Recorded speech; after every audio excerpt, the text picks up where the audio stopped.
Hello Internet, so nice to see you! Today we work on understanding chord progression. Let's say you have a new chord progression or even an old chord progression that you want to understand. You want to see what's going on in the chord progression, you want to see why it works. Or maybe you want to write a melody on top of it or improvise a lead on it and you want to make it sound good. And when you improvise a lead on it, you want typically to hit chord notes. That is, you want to do what we call the chord tone soloing. If you have no idea what chord tone soloing is, by the way, I totally recommend you have a look at this free, absolutely free course on chord tone soloing that explains to you what it is, how it works, why it sounds good, and exactly how to do it. Again, it's completely free, no string attached. But let's get back to the video. So we want to understand a chord progression, and in the first part of the video I'm showing you how to do it, and in the second part of the video I'm showing you what we can do with that. Don't miss it, it's important. Anyway, how to do it? It's really simple. First of all, write your chord progression. I'm gonna pick something super easy like C, A minor, D minor, G. And then at the end, write again the first chord, because we are gonna loop this chord progression and you want to understand what's going on there. Second step, draw a line. Easy, huh? Third step, under every chord, write the notes of this chord. So under C, I'm going to write C, E, G. And that's easy.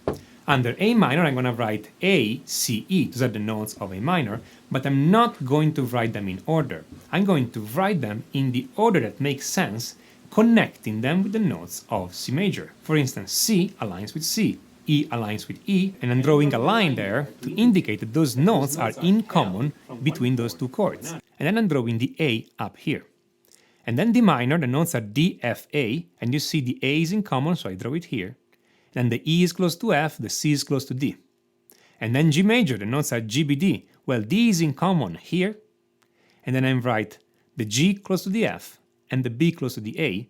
Finally, I have my final chord C, C, E, G, and again G here is in common. B is close to C, D is close to E.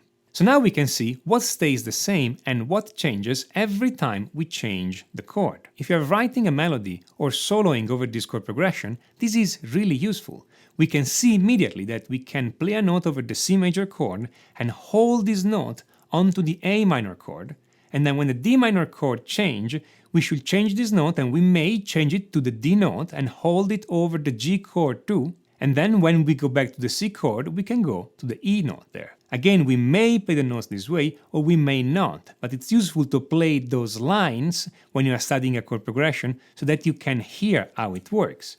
So for instance, here's the chord progression again, C, A minor, D minor, G, C.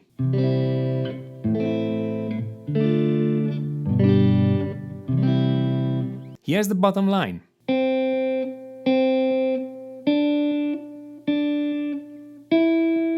Here's the middle line.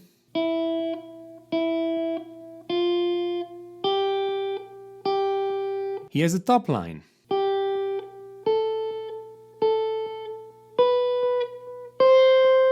Again, this is not a prescription on how to play those notes. It's just something that it's useful to have in front of you whenever you're playing this chord progression and you're working with it. On the other hand, I could play those notes exactly as they are and change them following the line. This is what's going to happen. I'm playing C on the first three strings of my guitar, C, G. And then A minor, D minor, G, C.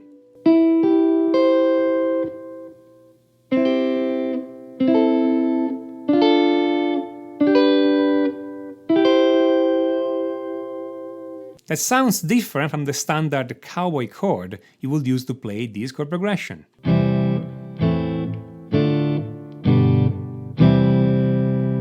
If you follow me so far, you can think that this is not particularly useful, but let's apply it some more interesting chord progression and you see immediately how this changes the way you think about this chord progression and the way you work with this chord progression and the way you will play a lead over this chord progression.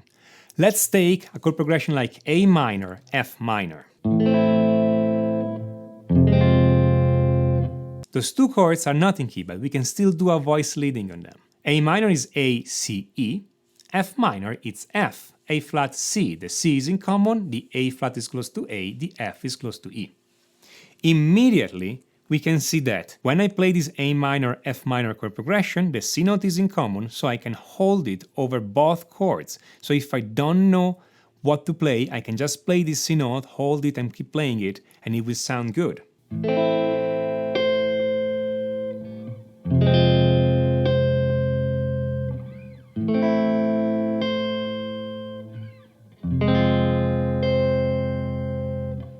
Another thing I can do is to play the E note over A minor and the F note over F minor. Those two notes are really close by, and it will sound great to hear the change of the chord and the change of the note at the same time.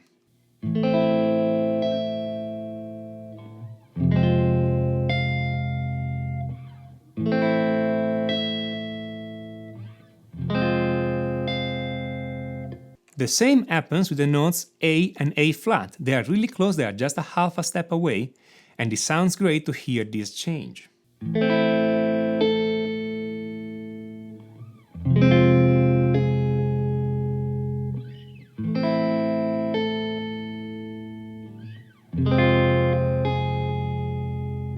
So now, if you want to solo over A minor, F minor, and you don't know what scale go with A minor and what scales go with F minor, you can just play those notes, give them a bit of phrasing, give them a bit of life, and it will sound good. Now, in some situation, you have chords with 4 notes.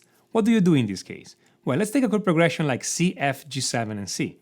C is C, E, G, F is F, A, C, C in common, G7 is G, B, D, F. The F is in common. The G is close to the A, the B is close to the C, but it's also close to the A if you want, and the D is close to the C. So in this case, we can put those arrows here to indicate that we have an option on how the notes move. And then I put in the C at the end. C is again C, E, G, the G is in common with G7, the F is close to the E, the B is close to the C, the D could go to C or to E. So you see, writing things this way really helps you to see how all those notes move and how they relate to each other, and what are the possibilities when you are playing those chords. In fact, this idea is so simple that it's really easy to underestimate it and not use it whenever it would be most useful. For instance, has it ever happened to you that you are soloing over a chord progression and you forget where you are? Or that you're soloing over a chord progression and you forget what are the notes in the chord? Well, if before starting the backing track you write a little voice leading and you keep it in front of you, you know exactly where you are in the chord progression, what notes are in every chord, and especially whenever the chord change, you know what other notes are close by the note you were playing before. So for instance, in this case, if I'm playing a G note over the C chord and the F chord comes, I know that the closest note I have is A. I may choose to play the A note or not. I may also play an F note, which is very close to, or I can play a C note making a jump, but I have all the options laid down and ordered in a very understandable and easy to read way. This idea becomes progressively more and more useful the more complex the chord progression is. So whenever you have chromatic chords or out-of-key chords or secondary dominants or borrowed chord or any other complex thing, if you write down the voice leading in this way, you will understand where all those chords come from, how they connect to each other, and what you can do when you solo over it. In fact, I'm using this idea very often in my course Complete Chord Mastery whenever I have to explain a complex chord progression and how it works. Complete Chord Mastery is not a book, it's a complete video course that leads you through everything about chords and chord progression on guitar. We do our theory on the fretboard, we explain how everything works on guitar, we play every single concept on the guitar. This is not just another piano book translated for guitar. And from here you can learn everything you need to know to create interesting and great sounding chord progression that you can play on your guitar. If you like this video, smash on that like button and don't forget to click on subscribe, and if you have any kind of feedback or question, please write everything down in the comment. I read all the comments and I make video on your questions. This is Tommaso Zilli of musictheoryforguitar.com, and until next time, enjoy!